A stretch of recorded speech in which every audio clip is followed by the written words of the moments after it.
오늘 이 말씀의 주제는 광야를 걸어가는 신앙입니다. 광야를 걸어가는 신앙. 그래서 저도 여러분들과 좀 이렇게 어느 동기 목사님이 이렇게 제안을 한 거예요. 우리 이제 동기들한테. 여러분 강대상에 투명 아크릴판 있잖아요. 투명 아크릴판으로 앞에다 이렇게 세워놓고 말씀을 전하십시오. 여러분들은 어떠세요?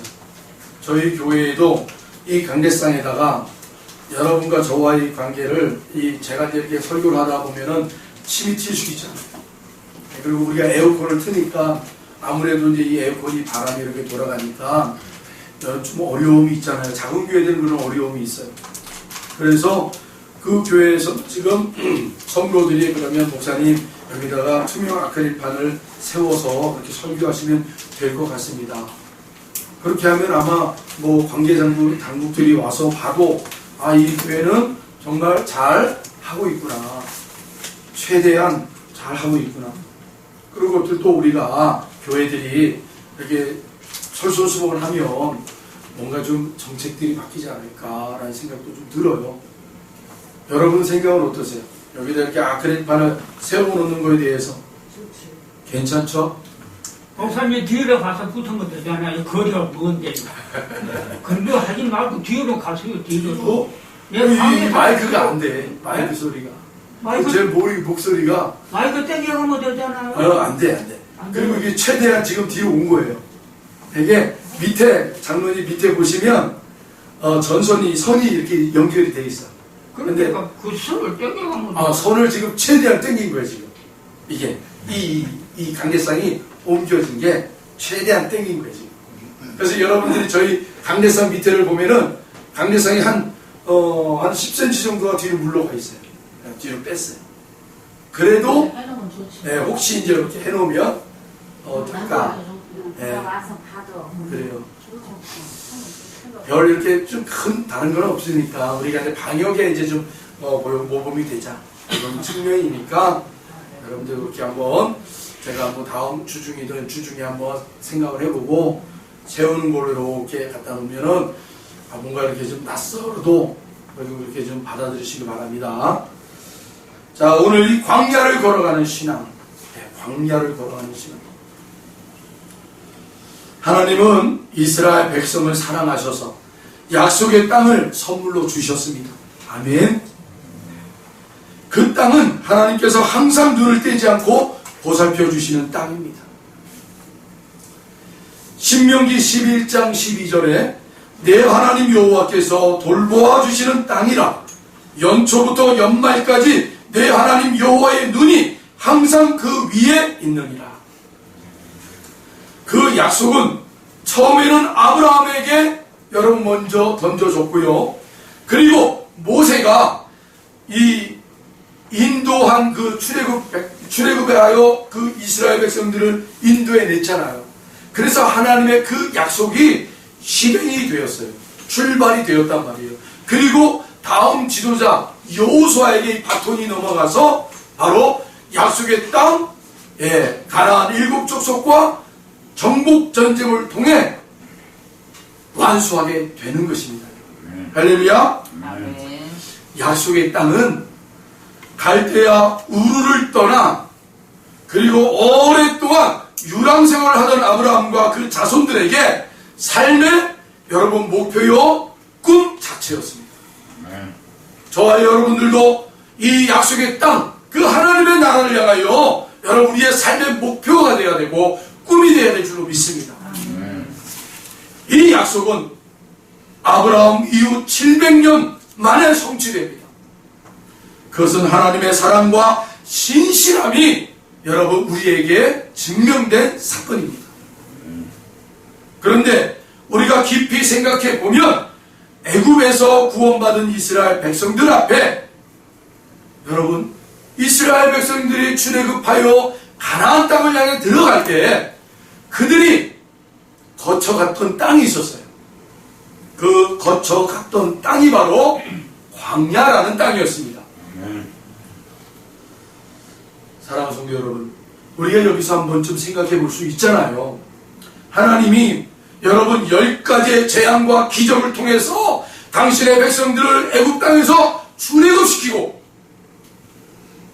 홍해 바다를 갈르시고 건너게 하시고 그런 놀라운 기적들을 행하셨던 하나님께서 여러분 바로 다이렉트로 여러분 그 가나안 땅을 들어가게 하셨어도 되는데 왜 하나님은 광야라는 땅을 통해서 거쳐서 들어가게 하셨는가? 거기에는 이유가 있습니다. 그 이유. 오랜 세월 애굽에서 노예 생활하면서 몸에 밴 부정적인 사고방식과 믿음의 연약함을 버리고 축복의 땅에 들어가기에 합당한 믿음의 그릇을 만들기 위함이었어요. 약속의 땅에는 여러분 먼저 그 땅에 자리를 잡고 있었던 강력한 7 족속들이 있었습니다. 그들과 여러분 전쟁을 해야 됩니다. 전쟁을 해서 여러분 어떻게 돼야 돼요? 반드시 이겨야 돼요. 물러서면 안 되는 거예요. 이기고 취하여 그가 약속하신 하나님의 땅에 정착을 해야 돼요. 이 2가지가 여러분 필요했기 때문에 광야라는 그 시간이 주어졌다 라고 우리가 살펴볼 수가 있습니다.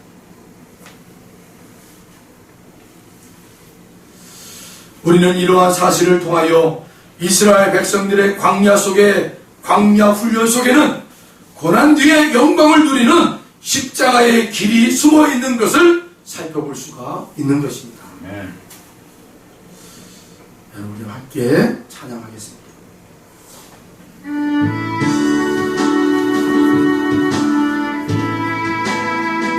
여러분 이 가사를 잘 음미하시면서 고백하시길 바랍니다.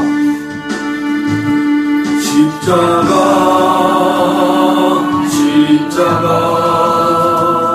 그 위에 죽었네. 그 사랑 내 속에 강같이 흐르네. 그의 생명 내 속에 능력 내 안에 그의 소망 내 삶에 나의 삶 주의 곳 십자가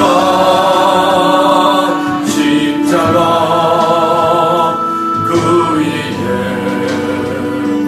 죽었네. 그 사랑 내 속에 강같이 흐르네. 여러분 광야의 시간이 바로 그 고난과 훈련이라는 시간은 반드시 여러분 십자가의 길이 숨어 있다는 거예요. 여러분 십자가가 뭡니까?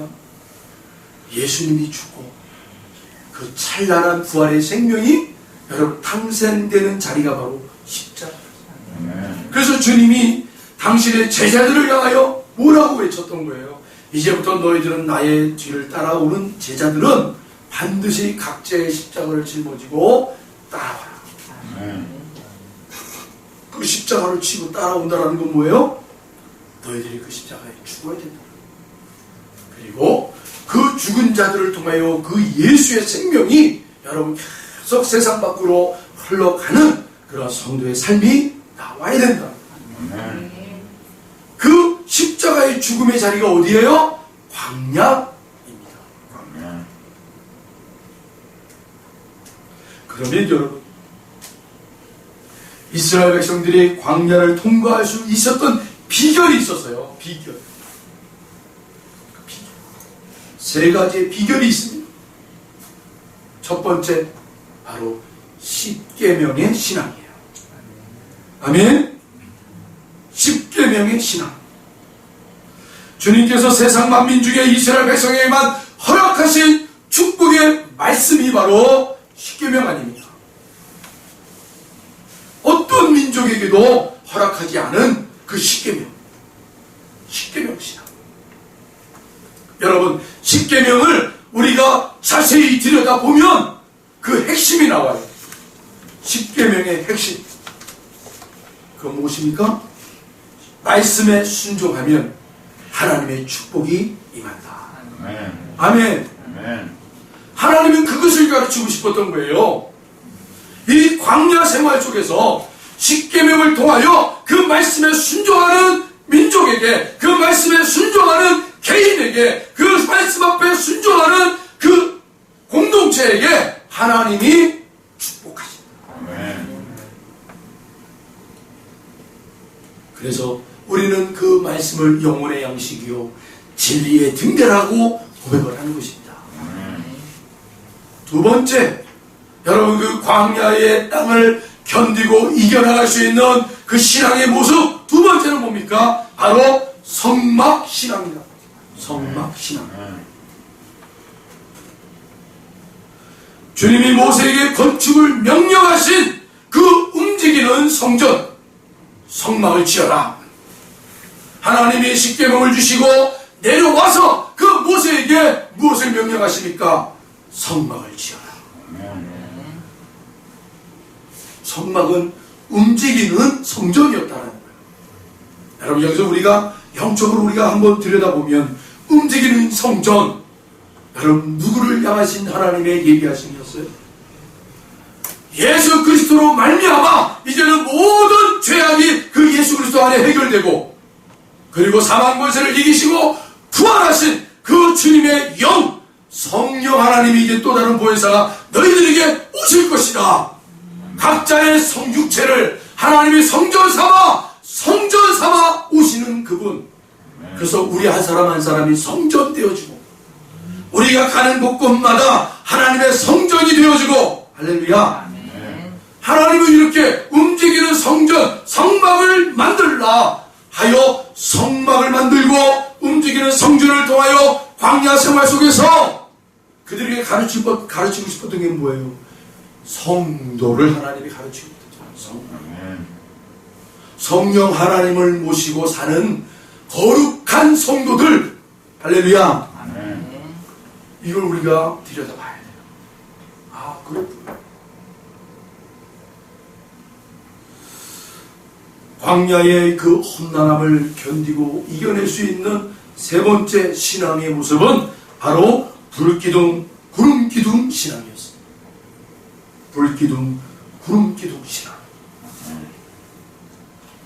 모세와 이스라엘 백성이 성막 건축을 마치자 하나님은 그 성막에 임재하셨고 드디어 광야 행진은 시작되었습니다.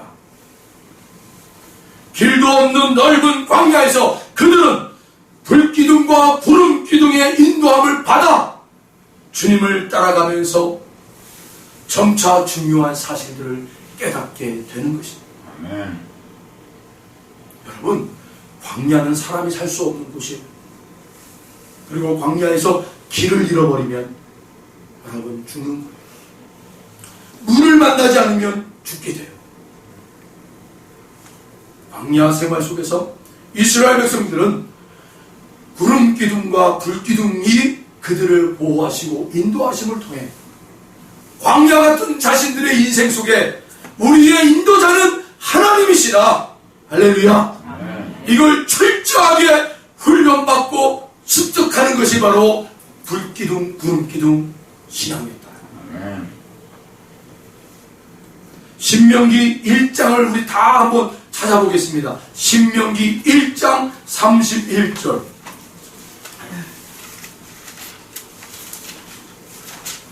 신명기 1장 31절입니다.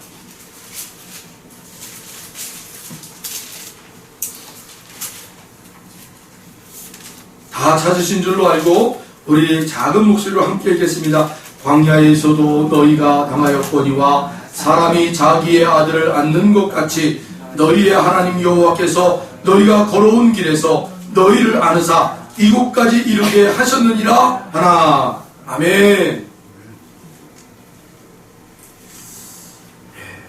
광야에 그 하나님의 인도하심을 신명기에서는 뭐라고 얘기하고 있어요? 하나님이 너희들을 안았다, 품었다, 업었다, 그리고 그 광야를 걸어 오셨다, 인도해내셨다. 할렐루야. 혹시 이 광야에 같은 삶을 지금 걸어가고 있는 성도들이 있습니까? 눈에 보이지 않지만 우리 하나님께서 저와 여러분을 인도하시고 업으시고 안으시고 그 험난한 광야를 걸어가고 있음을 믿으시기 바랍니다. 그럼 여러분, 우리가 성경을 한번 또 집중해서 보자고요. 성경을 자세히 들여다보면 출애굽 사건을 앞두고 있는 이스라엘 백성들을 향하여 하나님이 그들을 향하여 호칭, 그들을 부르시는 호칭이 두 가지가 나와요. 첫 번째가 뭡니까? 너희들은 내 아들이다. 너희들은 내 자녀다. 또 두 번째는 뭡니까? 너희들은 나의 군대다 라고 얘기해요. 출애굽기 4장 22절에 보면 너는 바로에게 이르기를 여호와의 말씀에 이스라엘은 내 아들 장자라 라고 하나님이 이스라엘 향하여 호칭을 부르십니다. 해외여행을 하게 된 목사님이 계셨습니다. 여행 신고서 직업란에 목사님이라고 쓰고 있었습니다. 그걸 옆에서 보고 있었던 출입국 직원이 그 목사님에게 질문을 하는 거예요. 왜 직업란에 목사라고 쓰지 않고 목사님이라고 씁니까? 라고 그렇게 질문을 했어요. 그랬더니 목사님이 이렇게 반박을 하시는 거예요. 스님이 직업란에 스라고 쓰냐? 그렇잖아요. 스라고 씁니까? 스님이라고 씁니까? 스님이라고 쓰잖아요. 그러니까 나도 목사가 아니라 목사님이라고 쓴다. 그렇게 재미나게 이 목사님이 반박을 했다는 거예요. 근데 그 이야기를 이렇게 듣다가 우리가 한 번쯤은 생각해 봐야 돼요. 목사님이라고 썼다고 해서 여러분 그분이 그렇게 존경받을 모습으로 그렇게 사람들에게 비춰집니까? 여러분 결코 그렇지 않을 거예요. 존경받으려면 존경받을 그런 행동이 나와야 돼요. 아멘. 아멘. 내가 목사님이라고 써서 내가 저 사람에게 존경받을 만한 사람이 아니라는 거예요. 행동이 그런 행동들이 나와야 돼요. 아멘. 목사님이라고 써놓고는 행동은 개차반이다. 여러분 오히려 하나님을 욕되게 하는 거예요. 행동이 중요해요. 우리의 신앙은 가장 먼저 살아있는 동안에는 우리에게 임하는 하나님의 은혜와 축복과 행복으로 심판을 받게 됩니다. 이 세상을 떠난 후에는 주님 앞에서 선악간의 엄중한 심판을 받게 됩니다. 우리는 다 연약한 존재로 하나님에게 부르심을 받아 당신의 자녀로 입적되었습니다. 이제부터는 하나님께서 당신의 자녀들의 모습을 우리들에게 가르치십니다. 언행만 하나님의 자녀가 아니라 행동에도 하나님의 자녀다움이 나올 수 있도록 가르치십니다. 그래서 출애굽을 하는 이스라엘 백성들을 향하여 너희는 내 아들 장자다 라고 말씀하십니다. 애굽에서 노예 생활하다가 급히 탈출한 초라한 모습의 그들을 이렇게 부르는 호칭 속에는 너희는 더 이상 노예가 아니며 이제부터 너희의 삶을 내가 책임진다. 아버지가 그 아들을 책임지듯이 내가 너희들을 책임진다. 아멘. 우리는 이 말씀 속에서 돌아온 탕자를 품어주시는 그 아버지의 그 지극한 사랑을 여러분 들여다볼 수 있는 것입니다. 두 번째 호칭이 뭐라고요? 하나님의 군대라고 되어 있잖아요. 하나님의 군대. 출애굽기 12장 41절에 430년이 끝나는 그날에 여호와의 군대가 다 애굽 땅에서 나왔은즉 라고 기록하고 있어요. 하나님의 군대라고요. 이 말씀 속에는 하나님이 총사령관이 되셔서 광야를 영적인 훈련소로 삼고 앞으로 40년 동안 특수훈련을 시키겠다라는 계획과 가나안 7 족속과 너희들이 이제는 전쟁을 치러야 반드시 이기는 나의 군대로 삼겠다. 그런 의미가 담겨져 있더라. 하나님이 저와 여러분들을 부르시는 그 호칭 속에는요, 그냥 호칭으로 끝나는 게 아니에요. 그 호칭 안에는 하나님의 그 깊은 여러분 뜻이 담겨져 있어요. 그것을 우리가 발견하고 우리의 것으로 취하여 그 말씀에 순종하여 살아가도록 준비되어지고 훈련되어져 가는 것이 바로 성도들의 신앙생활입니다. 아멘. 그래서 여러분 말씀 붙잡고 기도하시고 큐티하시고 묵상하셔야 돼요. 아멘. 그리고 여러분 7 족속은 굉장히 중요한 상징의 의미입니다. 성경에서 특별히 숫자 7은 완전수를 얘기하잖아요. 완전수. 그러니까 하나님이 이스라엘 백성들을 광야에서 훈련시키시고 이제 약속의 땅 가나안을 정복 전쟁을 하는데 7 족속과 정복 전쟁을 시킨단 말이에요. 그래서 너희들이 반드시 이기는 자가 되고 정착한 자를 만들겠다는 겁니다. 그 말은 광야는 곧 우리 인생이라고 그랬잖아요. 인생의 자리의 모습이 광야예요. 그 광야 속에서 7 족속을 이길 수 있는 성도들의 자녀들로 하나님의 군대들로 만들어낸다는 건 뭐예요? 7 족속은 완전수니까 너희들이 누구와 붙어도 능히 이길 수 있는 자들로 하나님이 훈련시켜서 그렇게 멋진 하나님의 군대들로 만들어내시겠다는 거예요. 어제 우리 이국자 집사님 있잖아요.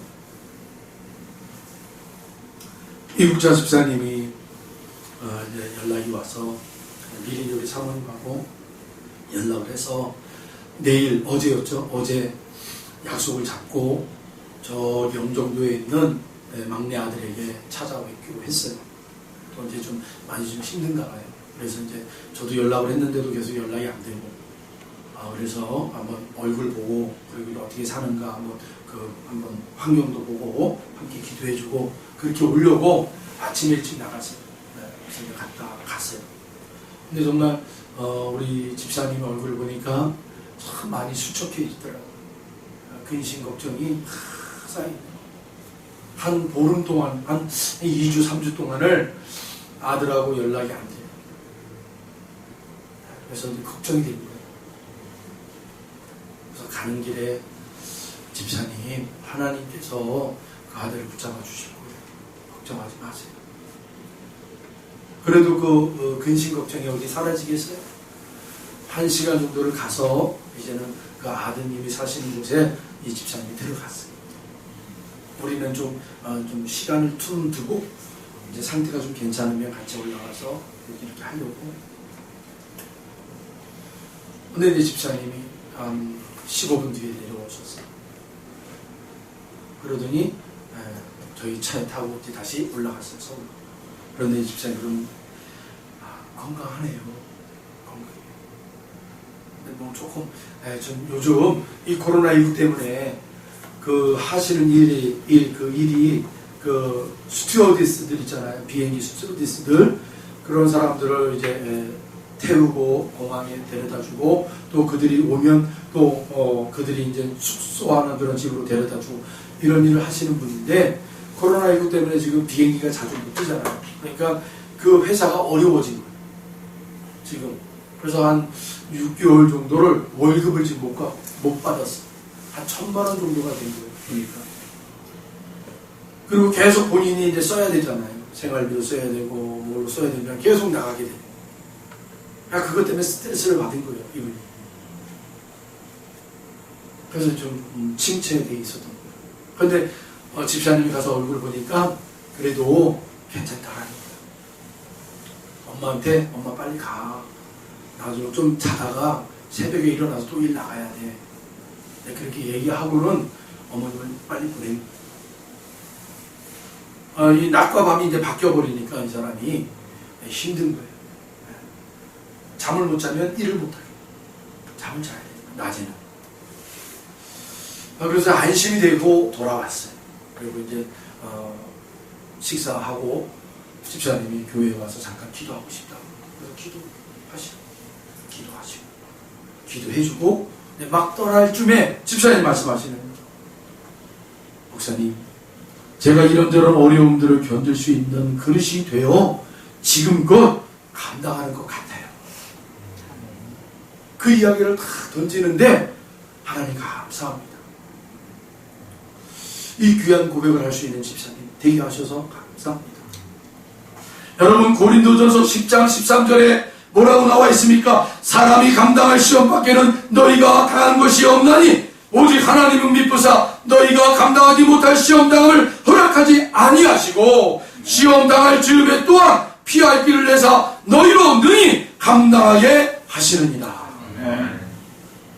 참된 신앙은 핍박 속에서도 살아남는 것입니다. 사도행전 5장 38절로 39절에 이제 내가 너희에게 말하노니 이 사람들을 상관하지 말고 버려두라. 이 사상과 이 소행이 사람으로부터 났으면 무너질 것이요 만일 하나님께로부터 났으면 너희가 그들을 무너뜨릴 수 없겠고 도리어 하나님을 대적하는 자가 될까 하노라 하니. 율법 교사인 가말리엘이라는 사람이 공회원들에게 말하는 내용이에요. 이 공회원들이 누구예요? 바로 예수님을 죽였던 사람들 아닙니까? 이 예수님을 죽였던 사람들이 다시 모인 거예요. 왜 모였어요? 예수님의 제자들이 방방 곳곳에 유대인들 회당에 들어가서 예수님이 구세주다라고 계속 전하는 거예요. 그분이 죽음을 이기시고 살아나셨다, 부활하셨다, 그분만이 유일한 우리의 구주다 라고 이 제자들이 사방팔방 돌아다니며 유대인들에게 복음을 전하더니 이 소식을 들은 공회원들이 화가 난 거예요. 그래서 다시 이 공회원 모임이 열어진 거예요. 그래서 회의를 하는 거예요. 이 사도들, 이 예수님의 제자들을 다시 붙잡아 죽여버리자.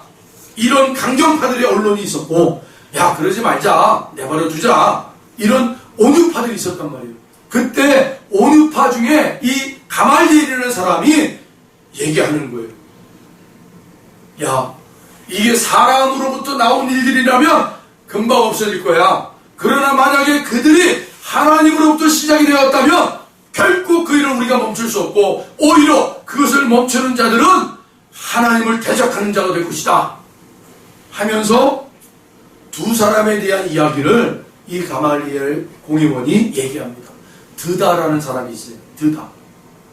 야, 예전에 드다라는 사람이 갈릴리 그 호수에서 일어나가지고 그 거짓 자기가 참 선진자다 하고 외치며 돌아다니며 사람들을 400여 명이나 끌고 다녔어요. 선동시켜가지고. 그리고는 자기가 한번 명하면 갈릴리 바다가 갈라지고 자기가 한번 명하면 하늘에서 우박도 내리고 자기가 명하면 기적이 나타날 거야. 막 이렇게 선동을 했단 말이야. 그래서 그 선동을 듣고 로마에서 기마병 있잖아요. 기마병. 말을 타가지고 싸움하는 기마병을 100여 명을 보내가지고 이 싹쓸이를 해버려요. 그리고 드다를 붙잡아가지고 목 따라 죽여버려요. 그리고 또 일어난 사람이 누구냐면 유다라는 사람. 유다. 예수님의 제자 유다 말고 또 다른 유다가 일어났어요. 그래서 이 사람이 어떤 일을 벌이냐? 그 헤로드 왕 있잖아요. 헤로드 왕 때 엄청 많은 무기를 여러분 이렇게 불법으로 제작을 해가지고 숨겨놨다가 이 무기를 가지고 반란을 일으키려고 했었어요. 반란. 완전히 정복전쟁을 시키려고 했어요. 그래서 그 로마에서 파견한 분봉 왕들을 죽여버리고 우리를 로마로부터 독립시키자 해가지고 막 강경하게 그렇게 일으키려고 했던 사람이 바로 유다였어요. 근데 이 사람의 그 반란도 로마로부터 진압이 되고 이 사람도 붙잡혀서 목입에서 죽어요. 이 가말리엘이 바로 그 이야기를 하는 거예요. 사람이 시작한 일은 결코 오래 가지 못할 거야. 다 끝날 거야. 그러나 하나님으로부터 시작된 일이라면 그건 영원히 남아있을 거야. 아멘. 그래서 여러분, 이스라엘 사람들 중에 이런 단체가 일어나요. 누구요? 어떤 단? 열심당. 이 열심당은 뭐냐면 자기네 민족을 로마로부터 폭력을 행사해서라도 독립시키자. 이 열심당원들이 일어나요. 조직이 됩니다. 여러분, 우리 신앙생활도 마찬가지예요. 우리 신앙생활을 하다 보면 사탄의 무리들이, 또 사탄의 세력들이 여러분 얼마나 많이 드러납니까? 얼마나 많이 여러분 일어납니까? 그리고 현혹하고 여러분 핍박하고 얼마나 그런 짓들을 많이 합니까? 그러나 반드시 우리가 알 것은 그러한 세력들은요 반드시 이 역사의 현장에 이슬과 같이 없어져 버립니다. 그러나 하나님께서 세우시고 하나님이 일하시는 것들은 반드시 이 역사에 족적을 남기더랍니다. 할렐루야. 한 번은 사이비 의사 있잖아요. 의사 면허가 없는 사이비 의사. 이 사이비 의술을 하는 의사를 잡아는 이 형사에게 그 경찰서장이 이렇게 상장을 수여하고 메달을 이렇게 걸어줄 때 물어봤대요. 야, 도대체 저놈이 사이비 의사인지 어떻게 알고 잡았냐? 그랬더니만 이 형사가 하는 말이 가관이에요. 참 쉬웠는데요. 저 의사, 자기가 의사라고 했던 그 의사, 그 사람의 가방 안에 있는 차트 있잖아요, 차트. 그 차트를 딱 들여다보니까, 아, 요놈은 가짜구나. 라고 탁 체포를 했다라는 거예요. 왜 그렇습니까? 차트를 보는 순간, 아, 이 차트를 자기가 금방 알기 쉽게 이해가 되더라는 거예요. 예. 아, 무슨 말인지 아시죠? 여러분 한번 병원 한 번쯤은 진료해 보셨잖아요, 다들. 진료 받으시면 의사 선생님들이 앉아서 차트에다가 진료 기록에다 막 써주잖아요. 그럼 여러분들 그거 받고 어떤 내용인지, 내 병명이 뭔지, 무슨 약을 처방했는지 여러분 아십니까? 몰라요. 얼마나 어렵게 써놨는지 의사 선생님들만 알 수 있는, 약사 선생님들 알 수 있는 그런 용어만 빽빽하게 써져 있어요. 알 수 없어요. 또 한 예로는요, 어느 형사가 가짜 판사 있잖아요. 가짜 판사 행세를 하고 있는 그 판사를 붙잡았어요. 기자들이 와서는 그 형사에게 물어요. 아니 형사님, 저 사람이 어떻게 가짜 판사인지 어떻게 아셨습니까? 그랬더니 이 형사님이 하는 말이 또 가관이에요. 저 판사가 판결을 내린 그 판결문 있잖아요. 그 판결문을 딱 보는 순간, 아, 요놈은 가짜 판사구나 라고 탁 체포했다. 왜 그렇습니까? 아까 말씀드렸던 가짜 의사와 똑같다라는 거예요.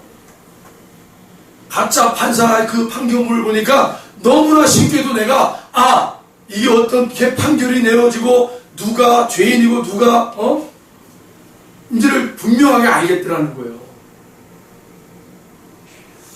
신문에도 나왔어요, 여러분. 이게 판결문이. 한번 여러분들에게 읽어드릴 테니까 이 판결문이 어떤 판결문인지 한번 여러분 한번 스스로 한번 생각해 보세요. 불상의 방법으로 기망의 경락을 격려했다. 이게 판결문이에요. 판사님들의. 이 판결문을 여러분 이해하실 수 있으세요? 다시 한번 읽어드릴게요. 불상의 방법으로 기망의 경락을 격려했다. 우리 창훈 형제는 법을 공부했기 때문에 혹시 알지 모르겠지만 보통 사람들은 몰라요. 이게 도대체 무슨 내용인지. 뜻은 이래요. 알 수 없는 방법으로 속여서 매각을 맞췄다. 사기꾼에게 판사가 판결을 내리는 판결문이에요. 알 수 없는 방법으로 속여서 매각을 맞췄다. 여러분, 진짜는요, 좀 이렇게 자기들이 이렇게 공부한 것이 있기 때문에 보통 사람들이 알아듣지 못하고 모르도록 이렇게 써요. 네, 써요. 참 이렇게 어렵게 해야만 있고 어떤 그분들의 위상이 드러나는 건 아닌데요. 그렇죠? 그런데 여러분, 우리의 신앙도 우리의 삶을 보면 쉽게 알 수가 있어요. 어려운 게 아니에요. 우리의 신앙을 어렵게 생각하지 마세요. 다시 말하면 그 열매를 보고 나무를 우리가 안다고 그러잖아요. 예, 그러니까 우리의 삶을 보면 그분의 그 믿음이 나온단 말이에요. 영적으로 판단이 가능한단 말이에요. 사랑하는 성도 여러분, 하나님은 우리들에게 말씀하십니다. 십계명인 말씀, 그리고 성막인 하나님의 전, 마지막으로 불기둥과 구름기둥을 상징하는 성령님의 인도하심, 너무나 알기 쉬운 그림 성경으로 가르쳐주고 있습니다. 이제 우리들은 신앙의 여정을 통해서 위 세 가지의 방법을 배우고 습득하여 우리들의 삶의 자리에 하나님의 자녀요, 하나님의 군대로 지어져야 한다는 것입니다. 그것이 바로 광야를 걸어가는 신앙인들의 모습입니다. 여러분, 신앙의 모습은 어려운 게 아니에요. 여러분, 이스라엘 백성들에게 하나님이 허락하신 광야 생활, 그리고 그 광야 생활을 통해 그들이 그 광야 생활을 이겨낼 수 있고 견뎌낼 수 있었던 십계명 신앙, 성막 신앙, 구름기둥, 불기둥 신앙, 이 신앙을 잘 배워서 여러분 하나님의 자녀요, 하나님의 군대로 여러분이 세워져서 그 하나님의 나라를 위하여 쓰임받는 저와 여러분 되기를 주의 이름으로 축원드립니다. 기도하겠습니다. 광야를 걸어가야 하는 발걸음이 주님의 도우심과 인도하심을 따라 걸어갈 수 있게 하시옵소서. 어둠의 장막이 걷히고 찬란한 광명의 아침을 허락하여 주시옵소서.